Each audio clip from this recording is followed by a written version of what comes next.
Isa ito sa almusal na gustong-gusto ko at matagal-tagal ko na rin nakikita sa newsfeed ko na kayang-kaya daw makagawa nito sa bahay at iilang ingredients lang din daw ang kakailanganin. Homemade spam, masasabi ko na masarap nga talaga siya. Hindi man sakto na katulad yung lasa na nabibili natin sa grocery, pero pwede na talaga ito na pang substitute sa spam. Kung namamahalan ka ng nabibili sa grocery, pwedeng-pwede ka na gumawa sa bahay at no preservative pa ito. Tulad nga ng sinabi ko kanina, konting ingredients lang ang kakailanganin natin dito.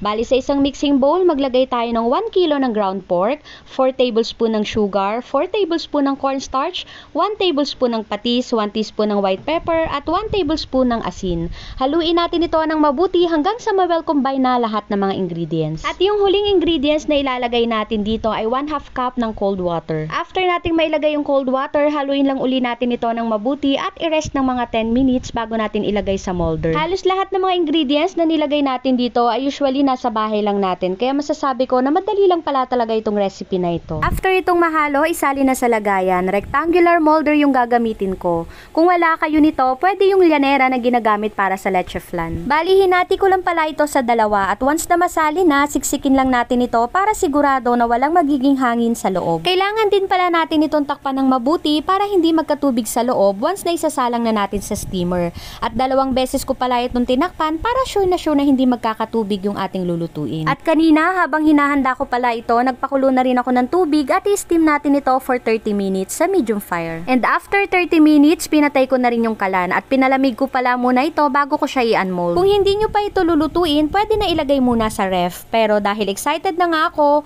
kung ano ba talaga yung lasa nito at para maipakita ko na rin sa inyo, ayan, tinanggal ko na sa lagayan. At kung makikita ninyo, nagkasabaw sa molder. Fats po yan nung meat. Medyo ma-fats kasi yung nabili kong giniling, pero maganda pa rin naman yung pagkakaluto. Hihiwain ko lang ito ng katulad ng sa spam. Masasabi ko na ang bango nito at kung mapapansin pala ninyo, hindi ito katulad nung nasa lata na may kulay. At sa 1 kilo ng ground pork, nasa 3 lata na rin yung katumbas nito. Malaki na rin yung natipid ko. At dahil excited na nga ako na matikman ito, nagpainit na rin ako ng mantika at piprituhin ko ito hanggang sa mag-light brown. Hindi ko pala ipiprito lahat para bukas may pang-almusal pa kami dahil sigurado masarap talaga ito na pang-almusal. Para kumpleto, partneran na rin natin ito ng pritong itlog at fried rice. Yung mga ganitong klaseng pagkain talaga yung nakakasira ng diet. At hindi lang pala ito pang breakfast, actually pang dinner na namin ito at kanina pa rin naghihintay yung mga anak ko at sinasabi nila na ang bango daw nitong niluluto ko. And ready to serve na ang ating breakfast meal na talaga namang napakasarap.